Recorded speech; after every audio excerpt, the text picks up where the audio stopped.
Akkam jirtu daawwattoota keenya kabajamoo. Yeroo darbee kutaa tokkoffaa gaaffiif deebii pirezidaantii Eritiriyaa obbo Isaayyaas Afwerqii waliin taasifame isinii dhiyeessuun keenya ni yaadatama. Har'a immoo kutaa lammaffaa gaaffiif deebii kanaa kan isiniif dhiyeessinu ta'a.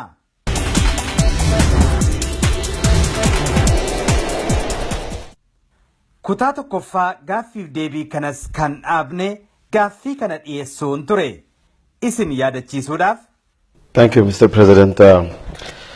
Specifically with the cause of Oromo, there are a lot of Oromos who didn't get over with the negotiation arbitrated by you to bring some kind of reconciliation between the OLF and the TPLF. Oromo laalchisee bara mootummaa ce'umsaa wayita wayyaanee fi Oromoo gidduutti muddamsi ture sanatti isin jaarsummaadhaan gidduu turtani. Haala sana keessatti qabsaa'onni Oromoo 20,000 ol ta'an hidhannoo hiikkachiifamanii akka mooraa seenan taasifamanii. Hoggantoonni isaaniis biyya gadhiisanii akka godaanan taasifamanii.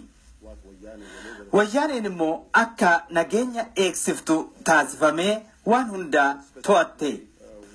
Kanaafuu uummanni Oromoo har'a seenaa darbirraa ka'uudhaan Oromoon Eertiraa keessatti kan isaaf tumsu fira hin qabu jedhu.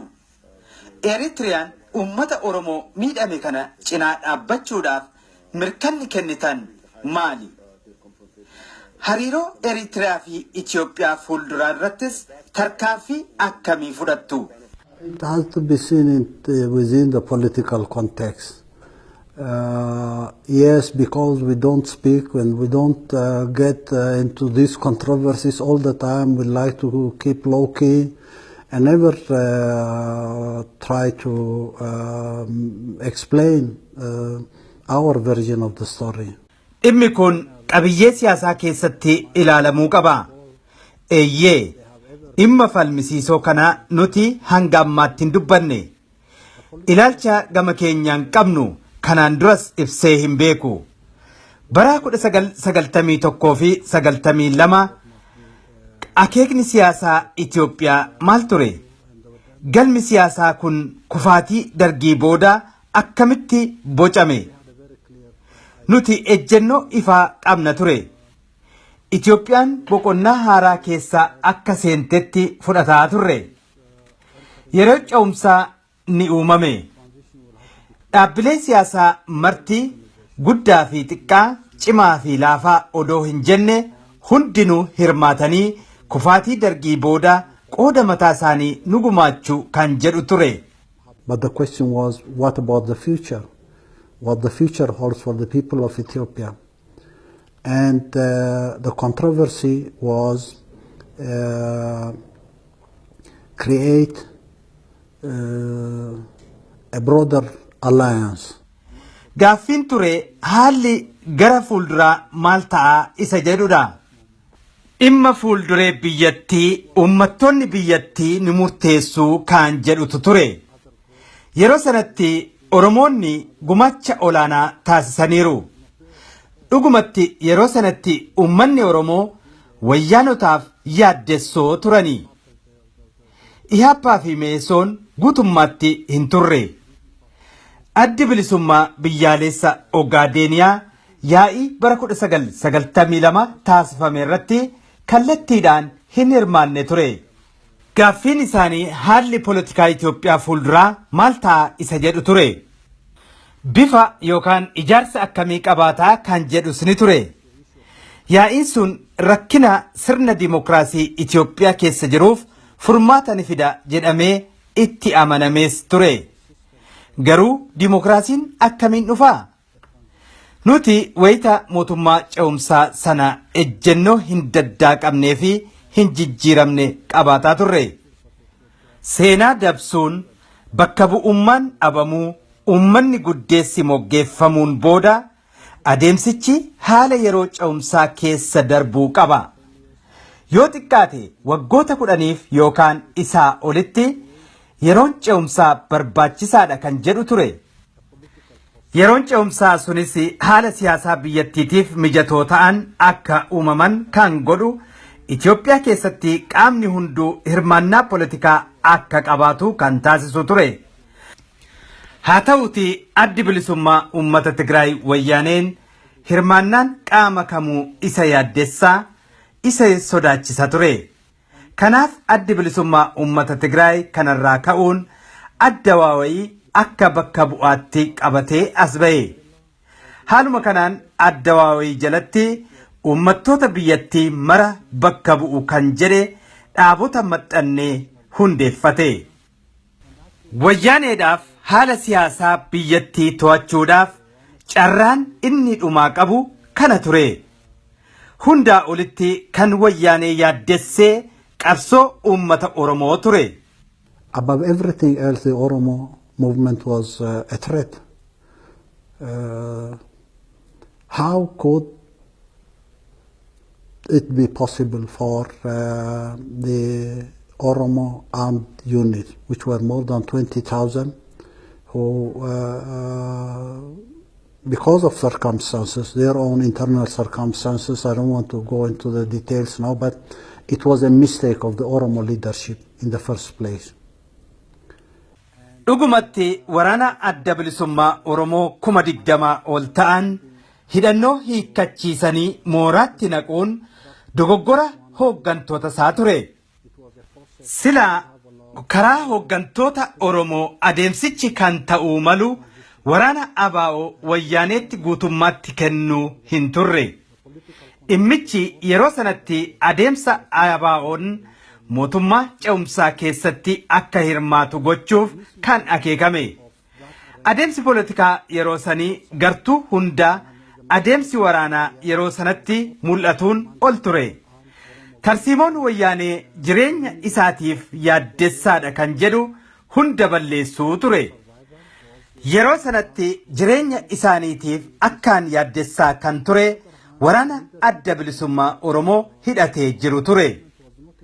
Karaa biraatiin hooggantoonni siyaasaa Oromoo haqa kana dura dhaabbatanii irra aanuudhaaf tattaaffiin godhan hangana kan jedhamu hin turre. Dhumarratti garuu qaamni kanatti komatamu jiraachuu waan maluuf nuti itti komatamne. Nuti gumaacha gooneef komatamne. Waliigalteen irra gahamee ture adeemsa poolitikaa ce'umsaa keessatti wal ta'uudha. Humni ittisaa nageenyaa fi tikaa akkasumas teeknikaa qophaa qophaatti hojjetamuu danda'a isa jedhutu ture. Haalli hundeeffama mootummaa immoo adeemsa yeroo ce'umsaa keessatti akka hojjetamudha.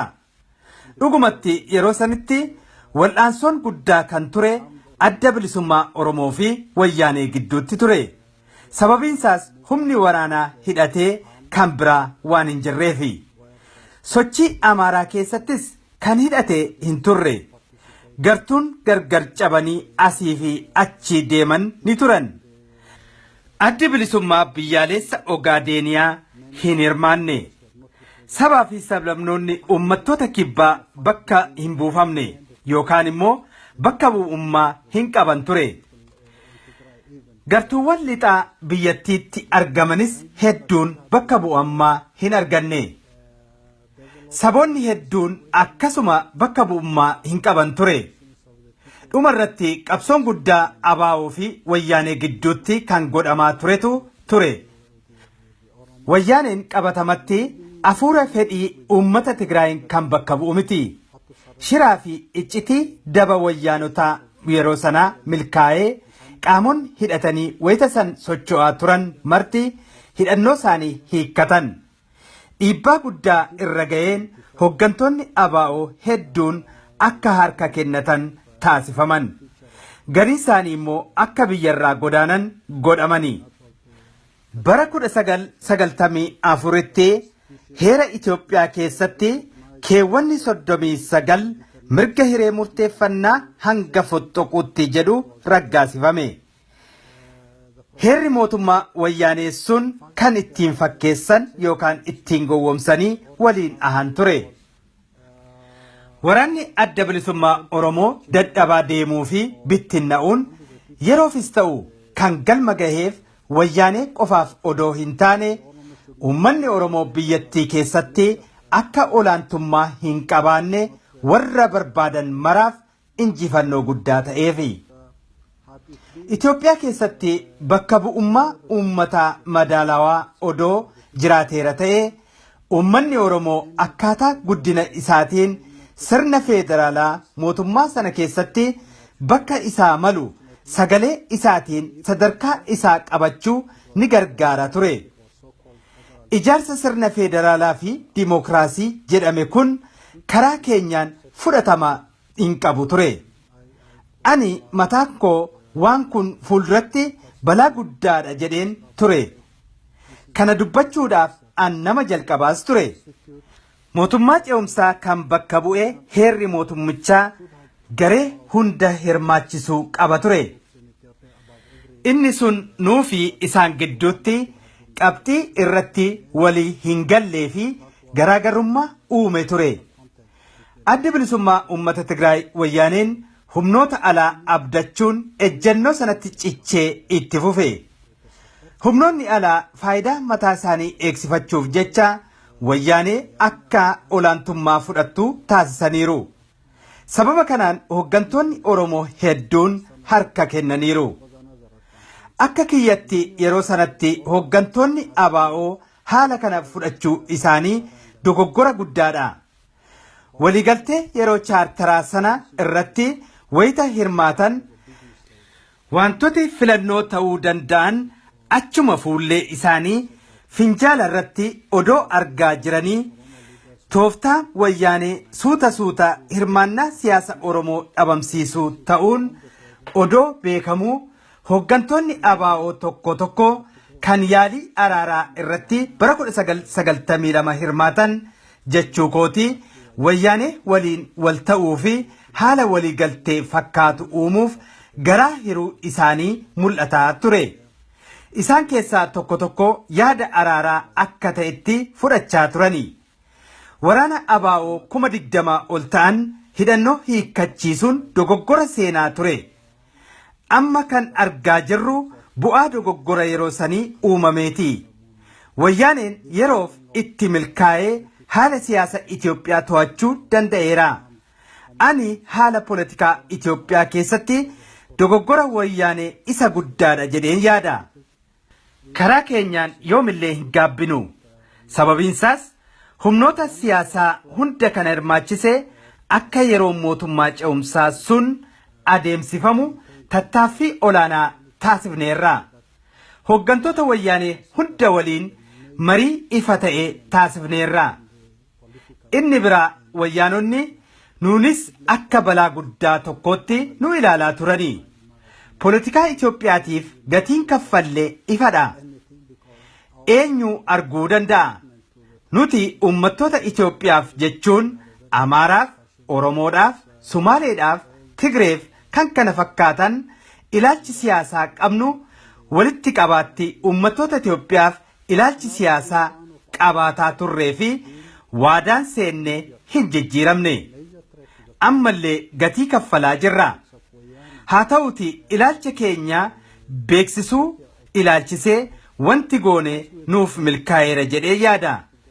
Ammas taanaan Itoophiyaan deebitee karaa adeemsa mootummaa ce'umsaa keessa darbuu qabdii jenna. Waggoota 25 booda ammas ilaalchuma wal fakkaataa qabna. Waggootii 25 darban sababa wayyaanotaatiin tasuma badeera. Uummattoota akka Oromoof, Amaaraaf, Sumaaleedhaaf, Tigreedhaaf kan kana fakkaataniif mul'ata haaraa isaan barbaachisa. Mul'anni kunis gara bara 1992tti nu geessee lammeessoo gara ijaarsa mootummaa ce'umsaatti nu dabarsa. Akkamitti isa jedhuuf qabatamaan hunduu hirmaachuu qabu. Haala yeroo san ture sacca'een beeka. Haalli hin barbaachifne akka hin uumamneef walga'iin halkanii guyyaa taasisaa turre nan yaadadha. Dhukkuba sammuu fi ilaalchaa kan qaban hooggantoonni wayyaanee kana akka balaatti ture kan ilaalan. Naanna'ee waggoota 25 darbaniif balleessaa adda addaa walitti aansanii raawwataa bahaniif wayyaanonni gatii ni baasu. Uummanni Oromoo bilisa ta'anii murtee kennuu ni danda'u. Uummanni Eertiraa fi addi bilisummaa uummata Eertiraa ejjennoo uummata Oromoofis ta'ee uummattoota Itoophiyaatiif qaban maal akka ta'e seenaan gara fuulduraatti ragaa ni baha. Nuti haala kamiinuu garee tokkoof wayitiin baabsine hin turre. I have many Amhara friends who've been saying, well, you've created this monster. I remember one prominent Amhara blaming me for saying, why did you have to bring this monkey to this throne? This throne was supposed to be for lions in his own mind. Okay. Okay. Yeah, you can blame me for that. It doesn't matter. But again, no one in this country, Eritrea or the EPLF, had the intention. Wahillan kiyya Amaaraa tokko tokko situ bulguu kana uume naan jedhu. Namni beekamaa Amaaraa tokko akkas naan jedhe. Jaldeessa kana gara aangootti maaliif fiddee naan jedhe. Gonfoon kun silaa kan ta'uu malu leencaa fi naan jedhe. Anis kanaaf na komachuu dandeessaan jedheen. Garuu nuti miseensonni adda bilisummaa uummata Eertiraa martis taane akka biyya kanaatti wayyaaneen uummattoota Itoophiyaa irratti akka dhiibbaa gootu fedhii hin qabnu. Waan tokko tokko akka garagaraatti hiikaa itti kennamuu ni danda'a. Bulguu kana gara Itoophiyaa kan fide adda bilisummaa uummata Eertiraatii kan jedhanis ni jirani. Haa ta'uti har'as ta'e boru addi bilisummaa uummata Eertiraa waadaa uummattoota Itoophiyaaf seene hin jijjiiru.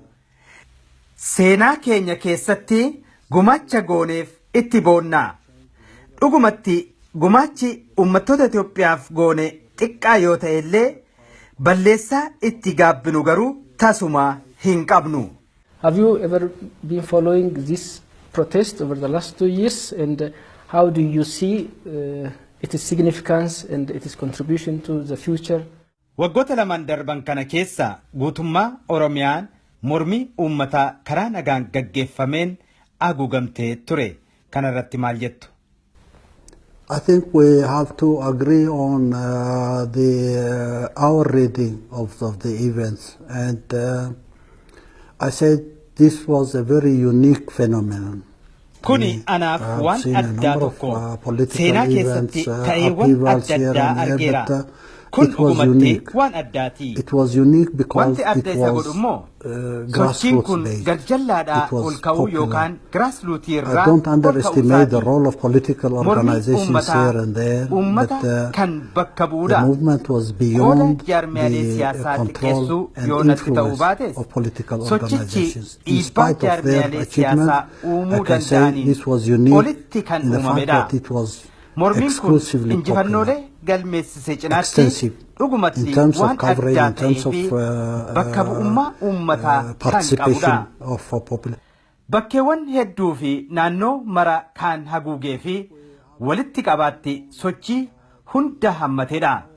You can never imagine any political leadership organizing a population in such a manner and give an impact.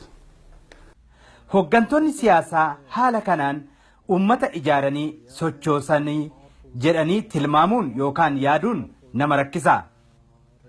Sochiin uummataa kun wayyaaneen gaanfa Afrikaa keessatti cimaadha, shororkeessummaa ni to'ata jedhamee oduu afarsamaa ture mara kan fashaleessedha. Mormii uummanni Oromoo taasisan haala qabatamaa Itoophiyaa keessa jiru sirriitti saaxileera. Which many called a tsunami. It was indeed a tsunami. And many were surprised. Many who believed the perception and the myth that here is a regime that is formidable and could challenge everybody, crush anyone, do whatever it likes. That myth was demystified Namoonni hedduun suunaamii jedhanii waamu. Dhugaattuu suunaamiidha. Wayyaaneen jabduudha. Kan socho'u miti ilaalcha jedhu sochii jijjiireedha. Mormichi akkamitti akka eegalame sirriitti hubatu nu barbaachisa. Mormiin kun bu'aa ida'ama cunqursaa waggoota 25 darban wayyaanotaan raawwatamaa tureeti. Wayyaaneen gartuu hattoota walitti qabamaniiti. Maqaa misoomaa fi investimantiidhaan qabeenya uummataa saamaniiru, hataniiru. Haalli jiru investimantiidhaaf kan mijaawes fakkeessaniiru. Waahillan isaanii saamtota waliin ta'uun uummata saamaniiru. Haaluma kanaan uummanni Itoophiyaa addatti immoo uummanni Oromoo lafa isaarratti abbaa akka hin taanee fi qabeenya isaanii warra kaanii waliin qooddatanii akka ittiin fayyadamne caasaa bulchiinsaa olaanaa mataa isaanii akka hin ijaarranne galii isaanii irraa fayyadamoo akka hin taane wayyaanotaan hanni irratti raawwatameera. Uummanni Oromoo cunqursaa fi ukkaamsaan wayyaanotaa odoo isaan hin dhaabne warraaqsa kana kan dhoosaniif hacuuccaa irratti kuufamerraa ka'aniitu. Mormiin kun waggoota 25 darban kan sukkuumamaa bahee dhoheedha. Oromiyaa fi Itoophiyaatti jechuudha. Uummanni Tigraay sirna wayyaanee irraa fayyadamaniiru yaanni jedhus sirrii miti. Kan fayyadamoo ta'an gartuu saamtota muraasaadha. Fayyadamtoonni gartuu saamtotaa fi kanneen isaaniin walitti hidhata qaban qofadha. Egaa dinagdee Itoophiyaa to'achuu kan danda'an garee xiqqoo kanadha. Humna waraanaa fi caasaa tikaa qabatanii akkuma barbaadan garasanattis godhanii hatuu fi saamuun ni danda'ama. Garuu yeroo kan fudhate yoo ta'e illee dhumarratti mormiin uummataa dho'eera. Guddina dinagdee yookaan guddina dinagdee dijiitii lamaa Afrikaatti guddina dinagdee shaffisaa, dinagdee tasgabbaahaa, humna biraa miciriqsee to'achuu danda'u, humna waraanaa cimaa fi caasaa tikaa jabaa qaba jedhamee oduun kijibaa afarsame mormii uummataa kanaan saaxilameera. Sochiin uummataa kun akkamitti uumame? Mormii uummataa kana kan hoogganan hooggantoonni jaarmiyaalee siyaasaa odoo hin taane suunaamiidha. Suunaamichi immoo kan dhalate dhoo'insa volkaanooti. Sochiin kun suunaamii waliin kan wal fakkaatu mormii uummataati. Dhoo'insi volkaanoo kunis bu'aa ida'ama cunqursaa Itoophiyaa keessatti raawwatamaa tureeti. Kunis kan dho'eef saamtonni 1,000 dinagdee biyyattii to'atanii qabeenya uummata miliyoona 90 harkatti galfatanii waan mirga isaanii sarbaniif kan uumamedha. Gama siyaasaatiinis taanaan uummata siyaasarraa qopheeffametu ture. Sirna Riippaabilikaa Federaalawaa Dimokiraatawaa jedhamee kijiba dhugaa fakkeessanii odeeffames eessa jira? Addawaawii jalatti kan bixxilaman jaarmiyaalee siyaasaa eessa jiru? Mirga hiree murteeffannaa hanga foxoquutti kan jedhame keewwanni 39 meerre eessa jira? Asoosamni kijibaa uumaman marti egaa saaxilamaniiru. Uummanni Itoophiyaa poolitikaa fi dinagdee biyyattii irraa akka hin fayyadamne moggeeffamaniiru. Wayyaaneen waan kana hunda akka godhuuf harki biyya alaas keessa jira. Wayyaaneen kana hunda wayita raawwatu qobaasaatii miti.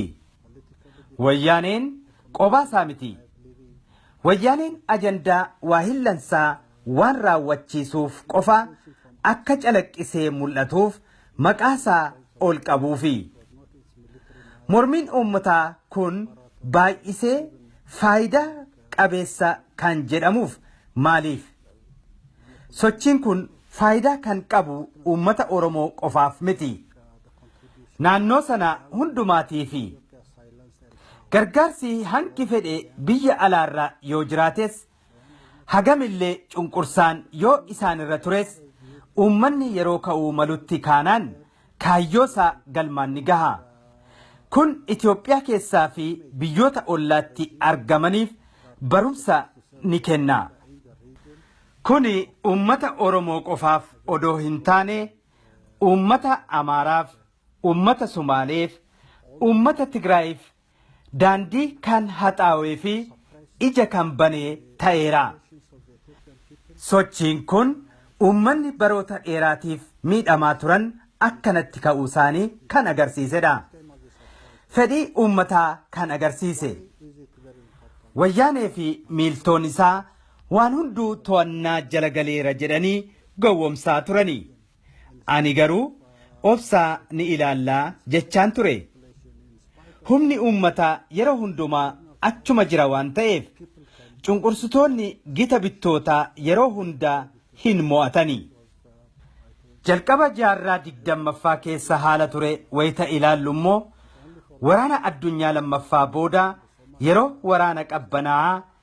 waraana qabbanaa boodas waggoota 25 darban kana waan hedduu argineerra.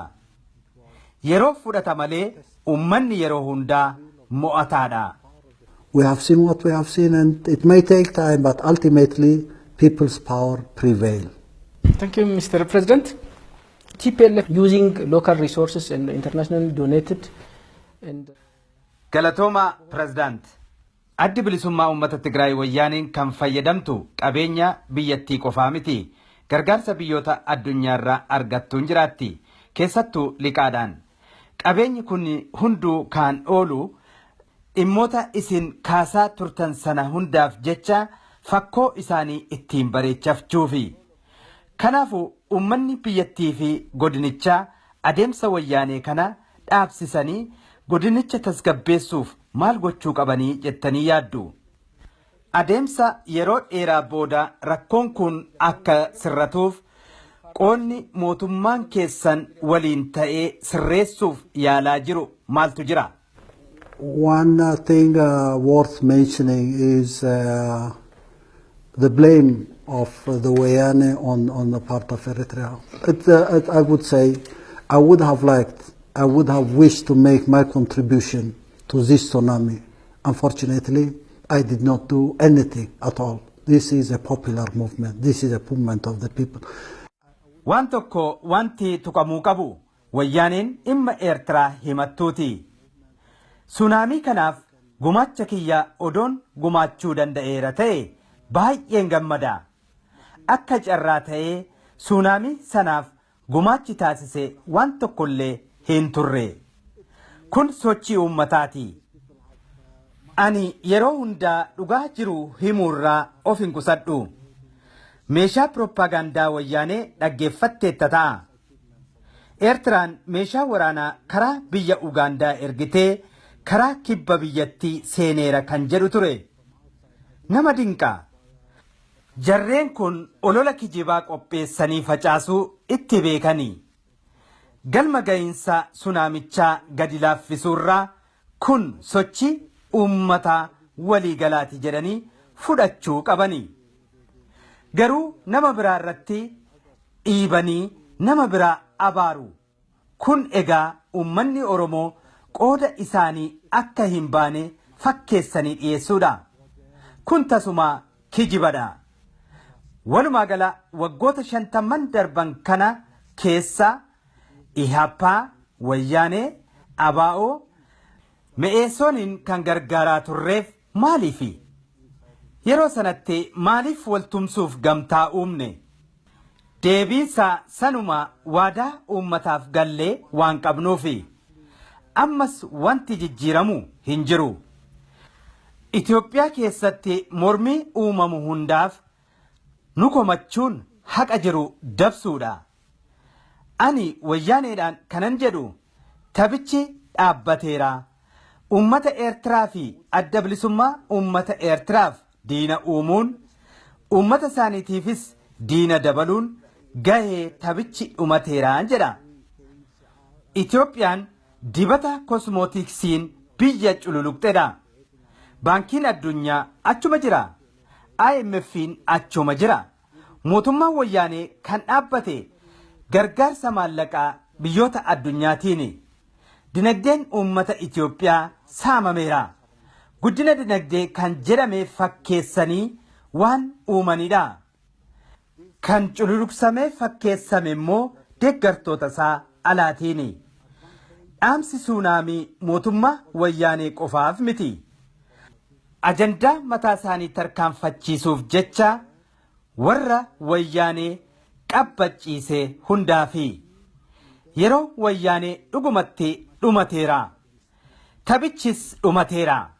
Uummanni Itoophiyaa keessaa fi alaan bilisummaa isaaniif qabsaa odoo jiranii itti fufuu hin dandeessu. Suunaamii kanarraa waan hedduu barachuu qabani. Suunaamichi anaa fi dhaabbata kiyyaa akkasumas Eritiriyaa barsiiseera. Baay'ee kan nama dinqisiisudha. Kanarraa hedduu baranneerra.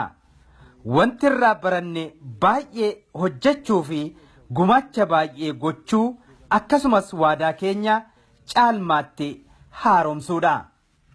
Kun karaa adda addaa yoo itti hirmaanne illee Itoophiyaatti guddinni akka dhufuuf gumaacha nurraa eegamu godhuu qabna.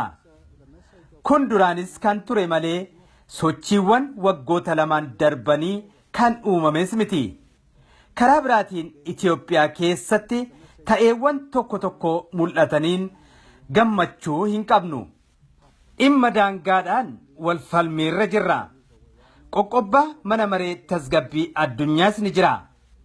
Harka keenya hidhanii teessisuuf yaaluunii fi doorsisni akkasumas nutti dhaadatuun yoo jiraatellee waadaan uummata sanaaf galle akkuma eegametti jira. Itoophiyaa keessatti qaamaan argamne hirmaanneerraa silaa hin hirmaanne.